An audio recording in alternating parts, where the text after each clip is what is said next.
everyone, thank you for joining me today, and I hope that you are all fit and healthy. I also hope and pray that wherever you may be, that you are blessed and encouraged by this study. I know personally that I have found preparing this series both rewarding and enlightening, and I hope that you feel the same. Today we will conclude the study we began last time on the 8th judge, Jephthah. Then we will turn to look at Judges 9, 10 and 11.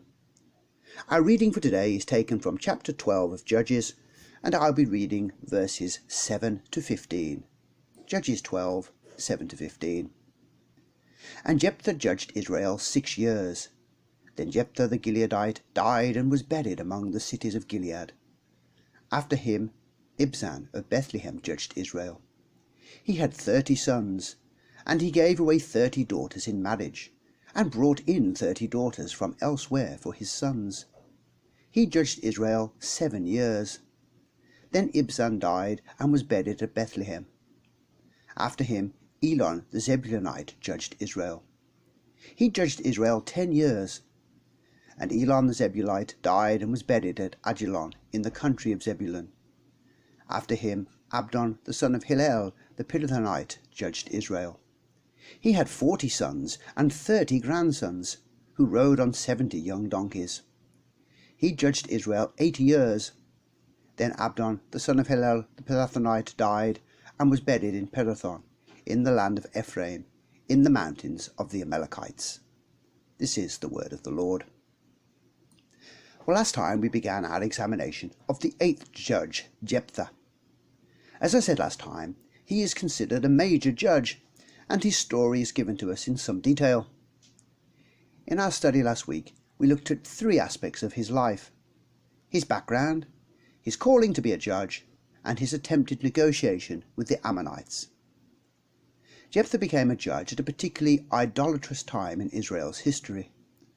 The 45 years of peace that came to Israel under the judges Tola and Jair came to an end. Sadly, the cycle of sin began to turn again, and the people rejected God.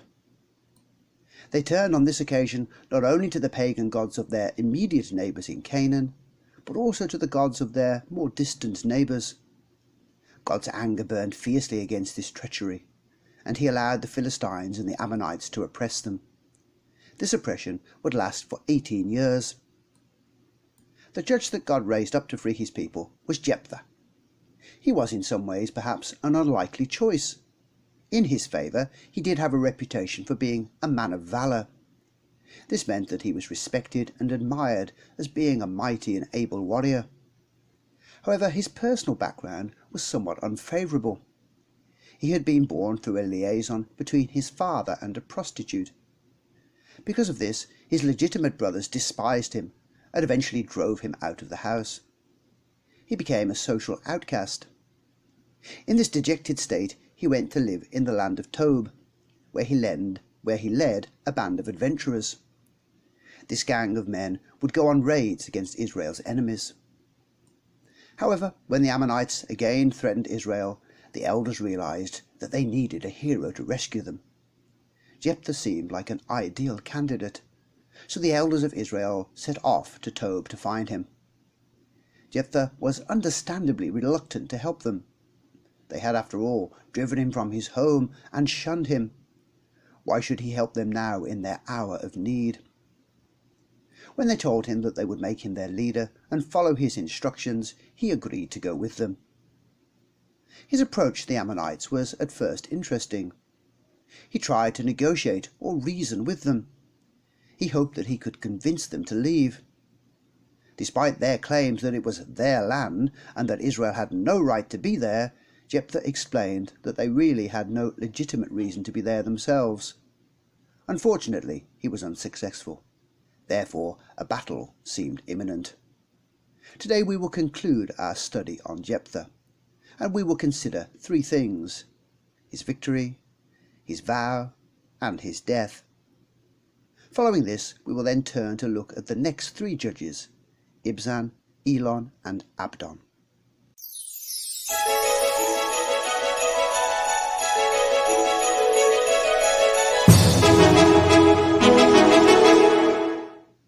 His victory. As we saw last time, the negotiations between God's people, led by Jephthah, and the Ammonites had broken down. Jephthah had hoped to convince them that they had no claim upon the land. However, as we often see, greedy men with power cannot often be reasoned with. The only way to resolve the issue would be to defeat them militarily.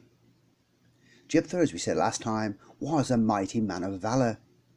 He was, we must assume, comfortable and confident going into battle. But we should also remember that even strong men at times experience fear and weakness. God needed his judge to be strong and resolute. A weak or indecisive man would not lead the people well. And this was why God provided spiritual assistance to Jephthah. In chapter 11, verse 29, we read about the Spirit of the Lord coming upon Jephthah. It reads, "Then the Spirit of the Lord came upon Jephthah." It was through this divine empowering that Jephthah gained confidence and assurance. He had faith that God was indeed with him. Therefore, in order to prepare, he travels through a number of regions, gathering warriors together for his army. When he feels that his forces are ready, he boldly advances towards Ammon. And it's during this period of time that he makes his very famous vow. I'm going to come back to talk about his vow later. God grants the Israelite army a famous victory. They were able to destroy 20 Ammonite cities, and also at this time killed a large number of the enemy's soldiers. This series of defeats effectively ended the Ammonite oppression, and it would in fact be 50 years before the Ammonites rose again and threatened Israel. His vow. We'll come now to consider the vow that Jephthah made with God. And this is one of those incredibly shocking and disturbing stories that we encounter from time to time in the Old Testament. As a father of a daughter, the story greatly troubles and upsets me, and I'm sure it does you too. But as we look at the story, I want you to keep one thing in mind, and that is that at no point does God ever demand, request, encourage, condone, or endorse what Jephthah does. Well, let's begin by standing back and looking at Jephthah as a man. On the positive side, we can point to the fact that he was a mighty or able warrior. He was also, it seems, a natural leader, a man who people were ready and willing to follow. He was also a man of faith. He trusted that God would empower him to do whatever was necessary. Finally, he was a man who stepped up when he was needed to serve his people. However, after saying all of these positive things, we cannot overlook his rash and foolish vow. Let me read it for you now. "And Jephthah made a vow to the Lord and said, If you will indeed deliver the people of Ammon into my hands, then it will be that whatever comes out of the doors of my house to meet me, when I return in peace from the people of Ammon, shall surely be the Lord's, and I will offer it up as a burnt offering." A vow is a solemn promise made before God to do or not to do a specified thing. We find God's laws regarding vows mostly in the books of Leviticus and Numbers. But it's important for us to note that throughout Scripture, vows are always voluntary. No one is ever compelled to make a vow. And there was also a fact that God provided a means for a person to take back a rash vow that was made in haste. You can read about this in Leviticus chapter 27. However, if you do decide to make a vow, it is a very serious matter. And if you promise God something through a vow, you are honour bound to go through with it. Look at what we are told in Ecclesiastes chapter 5, verse 4. "When you make a vow to God, do not delay to pay it, for he has no pleasure in fools. Pay what you have vowed. Better not to vow than to vow and not pay." Well, let us begin by at least giving Jephthah the benefit of the doubt and saying that his vow was at least well-intentioned, because he did actually want a good thing. He wanted God's people to be victorious against their enemies, the Ammonites. However, the problem with vows in general is that they are often a way for human beings to try and manipulate God in some way. Jephthah was in a sense trying to make a conditional bargain with God. If you do this, then I'll do that. And this is something that we still sometimes do today. For example, we might say, well, Lord, if you allow me to get this job, then I'll make a generous donation to the church. In Jephthah's case, such a vow was totally unnecessary. God had already empowered him to defeat the Ammonites. Well, let's look carefully then at Jephthah's vow. Well, I have to confess that looking at it, it rather puzzles me. What did Jephthah expect to come out of his house to meet him? Well, in the ancient world, perhaps unlike today, animals did sometimes wander in and out of the house. So perhaps he did expect a goat or other animal to run out when he approached. But what about if it was an unclean or a defective animal that ran out to meet him? What would he have done then? Also, we cannot overlook the fact that it was most likely that a person would come out to meet him. What about if it was a neighbour of his or a friend of his? So our question is really, was he really prepared to offer a human being as a burnt offering? Well, there are two schools of thought regarding this. Some argue that he intended to dedicate whatever or whoever came out to God. And we see an example of this with Samuel. His mother Hannah made a vow that if God blessed her with a male child, she would dedicate him to God. Now, people holding this particular view believe that he did intend to give this person over to God, but not to sacrifice them. This view, I have to say, whilst appealing, is a very modern interpretation of this passage. It does appeal to what we see as being morally right, because of course we find the idea of sacrifice morally repugnant. However, I have to say that this is not the historical perspective. The second view, the view held historically, is that he was indeed willing to offer a person as a sacrifice to God. Of course, this idea throws up several issues. We do know that Jephthah was familiar with the scriptures, because when he tried to negotiate with the Ammonites, he does refer back to biblical history. So are we to assume that he did not know that God strictly forbade human sacrifice? Why would he think that God would be pleased with such a monstrous act? Of course, we're all very familiar with how the story plays out. As Jephthah approached his house, his only child, a daughter, came running out to meet him. She was excited that he was home and that he had been victorious in battle. But her joy soon passed when her father told her all about his vow. And she is in many ways the hero of this story, because she models perfect obedience to her father and does not wish to see him shamed by breaking his vow. She asks him to give her 2 months to go into the wilderness with her friends. But when this period of time was up, she did indeed return home. Well, what happened to her when she returned after 2 months? Some say that she was offered up in service at the temple, but others say that he carried out his vow and did indeed sacrifice her. The Bible does not explicitly say either way, but I am afraid I'm most inclined to believe that he did indeed make a human sacrifice of her. He did pay a very dear price for his rash vow. Following this incident, Jephthah again found himself in conflict.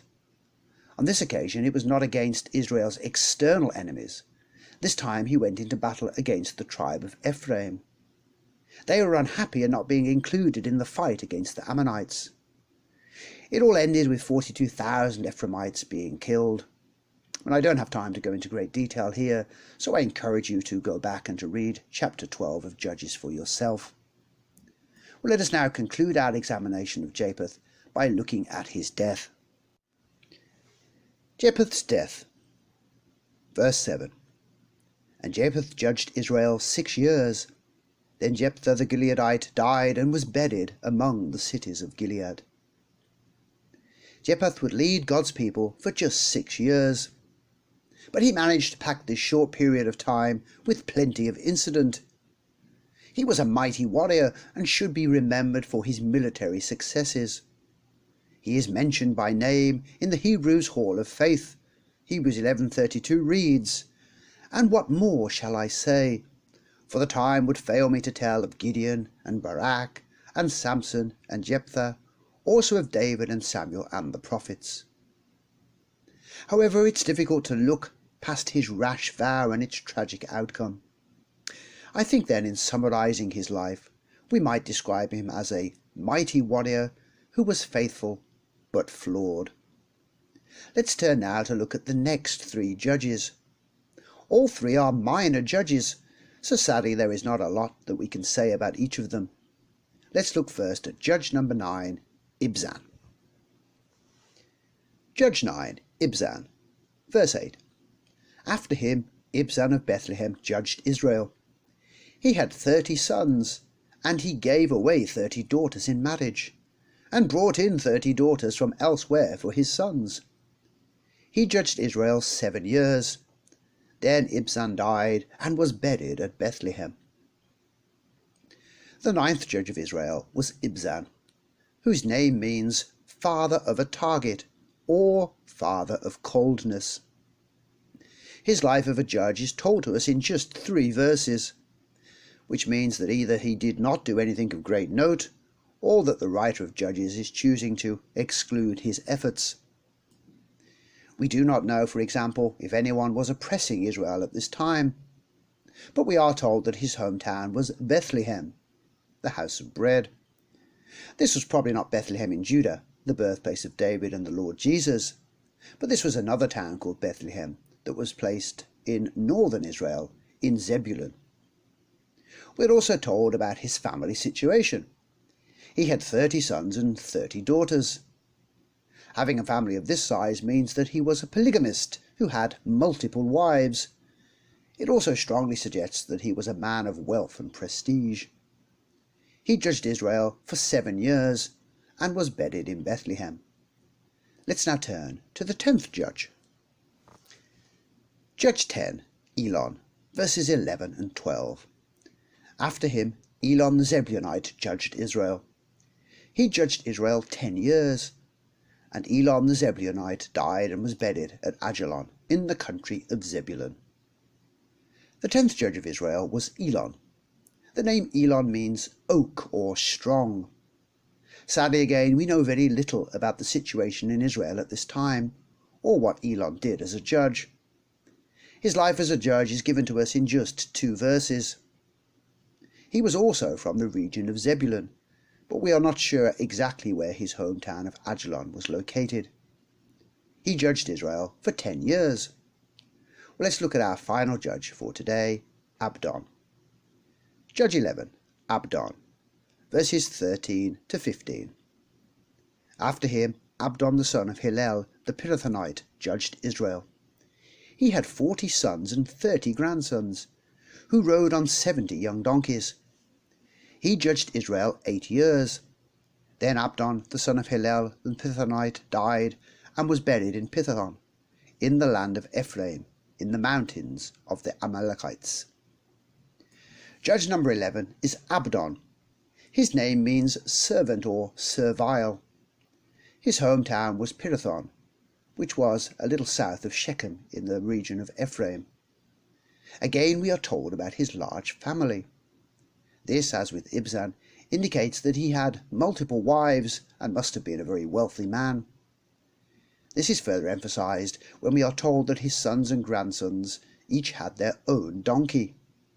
A donkey was a prized and valuable possession in those times, so to be able to afford 70 tells us something about this man's wealth.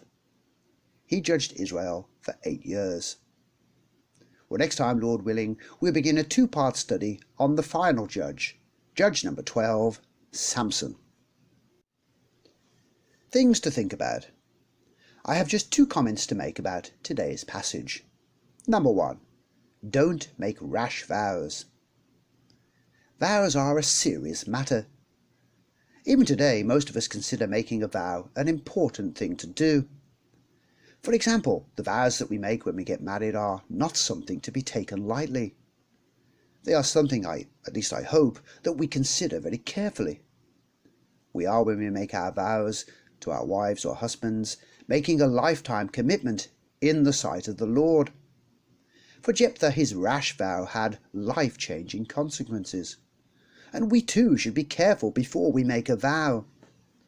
Words are important to God, and that is why the Bible cautions us against making vows. So I urge you to be careful about what you promise others, and particularly what you promise God. Sometimes we can be tempted, just like Jephthah, to make a conditional vow with God. If you do this, Lord, then I will do this in return. If you make such a vow, God will hold you to it. If you break a vow, that makes you a liar and someone who cannot be trusted. Such a person, of course, does not bring glory to God. Therefore, don't make rash vows, and it's probably wise not to make vows at all. Number 2, be a person who stands by their word. Although we are horrified with the outcome of Jephthah's vow, we should acknowledge the fact that he kept his word or promise. There is an English idiom that goes, "My word is my bond." And it means that if I say I will do something, then I will do it. There is no need for a contract because my word is sufficient. Christians ought to be people who think carefully about what they say, and who can be trusted to stand upon what they have said. If you say you will do something, then you should do it. Sadly, we often say things in haste, and later go back on our promises. I know personally that I have been let down many times by Christians who have said that they will do something and then have not followed through. If, for example, you say that you will join the praise and worship team, I expect you to keep your word. Or if you tell me that you will attend church on Sunday, I will expect to see you there. So let us then think more carefully about what we say and be a people who stand upon our words.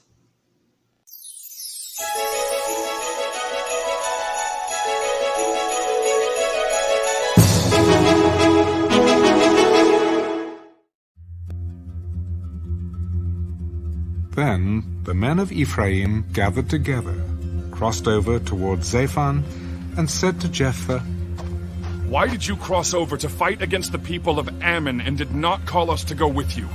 We will burn your house down on you with fire." And Jephthah said to them, My people and I were in a great struggle with the people of Ammon, and when I called you, you did not deliver me out of their hands. So when I saw that you would not deliver me, I took my life in my hands and crossed over against the people of Ammon, and the Lord delivered them into my hand. Why then have you come up to me this day to fight against me? Now Jephthah gathered together all the men of Gilead and fought against Ephraim. And the men of Gilead defeated Ephraim, because they said, "You Gileadites are fugitives of Ephraim, among the Ephraimites and among the Manassites." The Gileadites seized the fords of the Jordan before the Ephraimites arrived. And when any Ephraimite who escaped said, "Let me cross over," the men of Gilead would say to him, "Are you an Ephraimite?" If he said no, then they would say to him, "Then say Shibboleth." And he would say Sibboleth, for he could not pronounce it right. Then they would take him and kill him at the fords of the Jordan. There fell at that time 42,000 Ephraimites. And Jephthah judged Israel 6 years.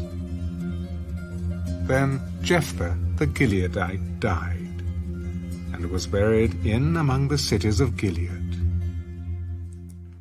After him Ibzan of Bethlehem judged Israel. He had 30 sons, and he gave away 30 daughters in marriage, and brought in 30 daughters from elsewhere for his sons. He judged Israel 7 years. Then Ibzan died and was buried at Bethlehem. After him Elon the Zebulunite judged Israel. He judged Israel 10 years. And Elon the Zebulunite died, and was buried at Ajalon. in the country of Zebulun.